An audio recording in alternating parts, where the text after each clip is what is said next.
Hello and good morning, dear students. Today, the topic of our discussion is the remaining questions of the chapter titled Leh.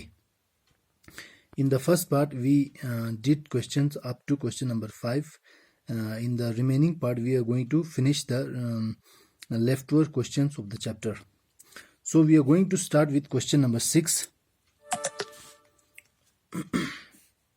The question is, why does the writer decide not to enter the Rani's palace?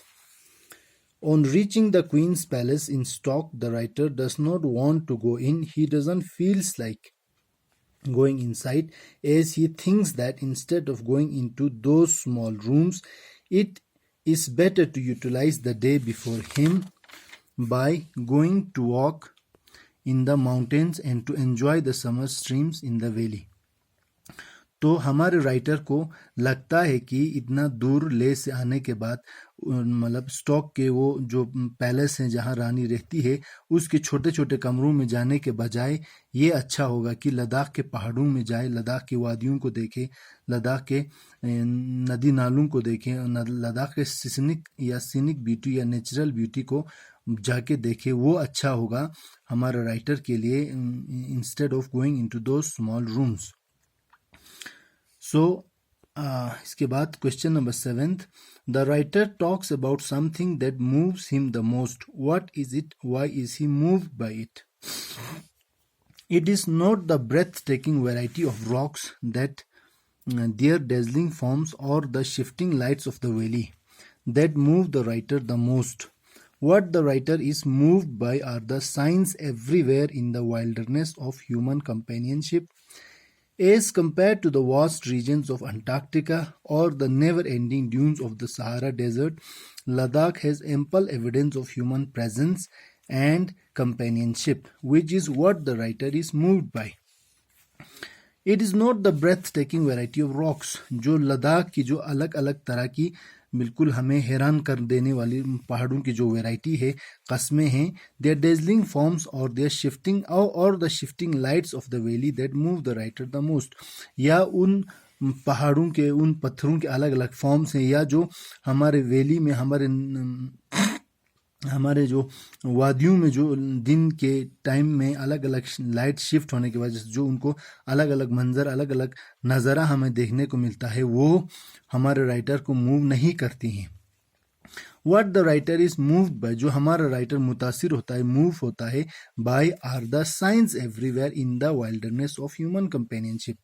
तो हमारा writer जो move होता है, जो मुतासिर होता है, वो इस चीज़ से होता है कि वो लद्दाख में हर जगह इंसान के होने का, इंसान के मौजूदगी का उसको जो सबूत मिलता है, उससे वो बहुत मुतासिर होते हैं.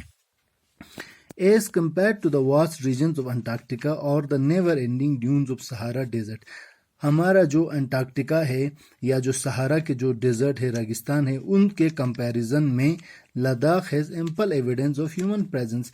लद्दाख जो है उसमें इंसान की आबादी का, इंसान के होने का बहुत ही ज़्यादा सबूत है, बहुत ही ज़्यादा मिसाल है. तो ये चीज़ हमारे राइटर को बहुत ज़्यादा मुतासिर करती है. Question number 8. During his trek in the higher regions of the mountain, the writer comes across a number of objects and signs that express the religious spirit of the people of Leh. What are these? During his trek in the higher regions of the mountain, the writer comes across a number of objects and signs that express the religious spirit of the people of Leh. One is the presence of prayer flags, lonely, ragged, but enduring, high on the pinnacles of rocks. They flap in the wind, breathing everywhere the words of Buddha. The second is the existence of a deserted shepherd herd with its roof torn off by the wind, having written with charcoal on one of its walls the letter Om again and again, and under each letter the rough sketch of Buddha's face.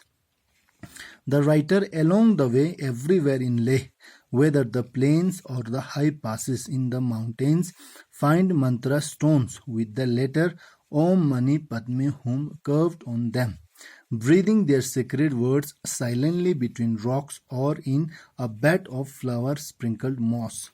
These objects and signs are enough to show the religious nature of Ladakhi men and women.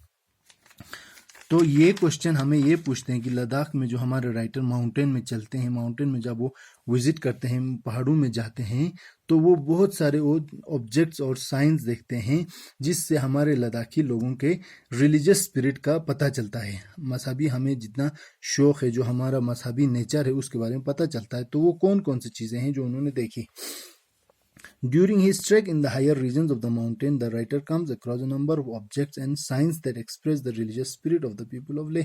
तो पहाड़ों में उन्हें बहुत सारी चीज़ें और बहुत सारे ऐसे निशान मिले जिससे लगता है कि हमारे पीपल ऑफ ले जो है वो बहुत ही रिलीजियस, उनका स्पिरिट है, उनका रिलीजियस बहुत ही नेचर है। तो one is the presence of prayer flags. तो उनमें से सबसे पहले ये था कि बहुत सारे प्रेयर फ्लैग्स मिले जो लोनली अकेले से थे और टूटे फूटे फटे हुए थे, मगर फिर भी आसमान में पहाड़ों के ऊपर लगे हुए थे और वो बिल्कुल ये हवा में लहरा रहे थे, वो फ्लैप कर रहे थे और हर जगह बुद्धा की जो बातें हैं, जो उनका जो प्रेयर है, उनके जो अल्फाज हैं, उनको पहुंचा रहे थे। The second is the existence of a deserted shepherd hut with it is roof torn off by the wind. दूसरा जो उन्होंने देखा वो एक शेफर्ड हर्ट था, एक जो बकरी चराने का जो बंदे जाते हैं पहाड़ में, उनका एक हट देखा, उनका एक झोंपड़ी देखा छोटा, जिसका क्या था, with it is roof torn off by the wind, जिसके रूफ को, जिसके छत को हवा ने, आंधी ने, तूफान ने मतलब तोड़ के उखाड़ के ले गया था। Having written with charcoal on one of it is walls, उस हट के एक दीवार पे क्या था कि walls the letter Om again and again and under each letter the rough sketch of Buddha's face. और उस हट के दीवार पे जगह पे हर जगह पे लिखा हुआ था ओम, और हर ओम के नीचे बुद्धा का जो फेस बनाया हुआ था। The writer along the way everywhere in Leh, whether the plains और the high passes in the mountains, finds mantra stones with the letter Om mani padme hum carved on them. और राइटर जो है हमारे लेह में कहीं भी जाए, या पहाड़ों में या वादियों में या सिटी में, जहां भी जाए, तो उनको ऐसे पत्थर मिले जिसमें ओम मनी पद्मे होम कर्व्ड करके लिखा हुआ था। Breathing their sacred words silently between rocks और in a bed of flower sprinkled moss. तो उस पे जो दुआ या जो मंत्र लिखा था ओम मनी पद्मे होम, वो उसको ब्रीथ कर रहा था, हर जगह पहुंचा रहा था, या पहाड़ों के बीच या फ्लावर के किसी मॉस के बीच या सिटी में या पहाड़ों में, हर जगह वो दुआ पहुंचा रहा था। These objects and signs are enough to show the religious nature of the Ladakhi man and women. तो इन ऑब्जेक्ट्स ने, इन चीज़ों ने हमारे राइटर को दिखाया, बताया, उनको पता चला कि हमारे लद्दाखी जो हैं वो बहुत ही रिलीजियस बाय नेचर हैं। Question number 9th, the mountains in Leh have shrines of God that are older than the Buddhist gods who are worshipped in these shrines. Can you think of any reason for this? The shrines older than Buddhist shrines are called latos. They are shrines to the spirit of the rocks and air with jaw horns and bones in large widening piles on them. They are the shrines to the gods of landscape and are older than the Buddhist gods but have been reconciled to Buddhism. These old shrines are also dedicated to the gods of tempest, avalanche and streams that carry wealth to the valleys of Ladakh. तो जो पुराने shrines जो हमारे writer ने देखे लद्दाख में, वो उनको हम क्या बोलते हैं, लाटोस बोलते हैं, जो बुद्धिस्ट श्राइन से भी पुराने हैं। और उन श्राइन्स को क्यों बनाया है, क्योंकि वो जो पहाड़ है, हवा है, उनके रूह को शांत करने के लिए, उनके रूह के सुकून के लिए बनाया है। और इनको जो हम लाटोस बोलते हैं, वहाँ पे जो के हॉर्न्स और मतलब उन जो के जो सिंग है और उनके हड्डियां हैं, वो बिल्कुल ही वाइट, बिल्कुल ही सफ़ेद पाइल में, सफ़ेद एक ढेर में उनमें उनके ऊपर पाया जाता है। They are the shrines to the gods of the landscape and are older than the Buddhist gods but have been reconciled to Buddhism. ये जो श्राइन्स है ये बुद्धिस्ट श्राइन से भी पुराने हैं, मगर अभी जो बुद्धिज्म के आने के बाद ये बुद्धिज्म के साथ घुल मिल चुके हैं, बुद्धिज्म के साथ ये पीस में मतलब पीसफुली एक्सेप्ट हो चुके हैं। These old shrines are also dedicated to the gods of the tempest, avalanche and streams that carry wealth to the valley. और ये जो श्राइन्स हैं वो और डेडिकेट किया होता है किन के लिए, टेम्पेस्ट के लिए, तूफान के लिए, या एवेलॉन्च के लिए, या जो हमें एवेलॉन्च आता है, या जो हमारे लद्दाख के नदी नाले हैं वो जो हमारे लिए वेल्थ लाते हैं in the form of water and fertile soil, तो उनके लिए, उनके जो स्पिरिट है, उनके जो भगवान है, उनके लिए भी ये श्राइन जो है वो डेडिकेट किया गया है.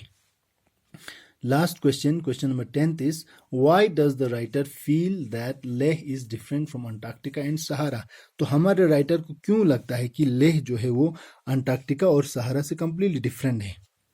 Though Ladakh is similar to the cold Antarctica or the hot desert Sahara in terms of difficult terrains and inhabitable landscape or inhospitable landscape, but unlike the other two, Ladakh doesn't have the inhuman solitariness. Everywhere in Ladakh one can find small marks of human love and prayer, and looking from the peaks of the mountain, a tourist or a trekker would find the hamlets or the villages of Ladakh a life-assuring scenery and at the same time a sign of humanity in the vast wilderness of Ladakh. तो लद्दाख हमें Antarctica और सहारा से different या अलग इसलिए लगता है कि हाँ, बात सही है कि लद्दाख भी अंटार्कटिका और ये हमारे हॉट सहारा डेजर्ट की तरह बहुत ही डिफ़िकल्ट टेरेन है, रहने के लिए मुश्किल है, जगह बहुत ही सख्त है, बहुत ही दुश्वारियाँ हैं उनमें रहने के लिए, मगर but unlike the other two, मगर अंटार्कटिका और सहारा के कंपैरिजन में उनके जैसा नहीं होने के साथ लद्दाख क्या है, Ladakh doesn't have the inhuman solitariness, जो तन्हाई है, जो बिल्कुल इंसान के नहीं होने का जो सुनसान है, जो सन्नाटापन है, वो लद्दाख में नहीं है. Everywhere in Ladakh one can find small marks of human love and prayer.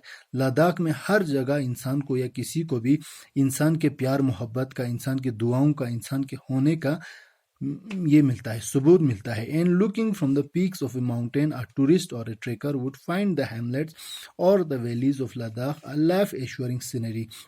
और लद्दाख में जो विजिटर्स आते हैं, टूरिस्ट आते हैं, वो अगर किसी पहाड़ के किसी चोटी के किसी मतलब हाइट से देखेंगे तो उनको जो हमें छोटे छोटे गांव दिखेंगे, हमारे जो छोटे छोटे विलेजेस दिखेंगे, घर दिखेंगे, मोहल्ले दिखेंगे, जो लद्दाख में पहाड़ों से दिख जाता है, तो वो देख के उनको एक लाइफ एश्योर हो जाएगा, उनको एक बिल्कुल सुकून मिलेगा, उनको एक यकीन हो जाएगा कि ये इंसानी आबादी यहाँ पे हैं. And at the same time a sign of humanity in the vast wilderness of Ladakh. Ladakh की जो बिल्कुल वाइल्डरनेस है उसमें एक इंसानी या इंसानियत का उनको एक सबूत ये हैमलेट्स, ये विलेजेस, ये गांव देख के मिलेगा. तो ये थे हमारे question and answer for the chapter Leh written by Andrew Harvey. Thank you so much for watching. Bye bye.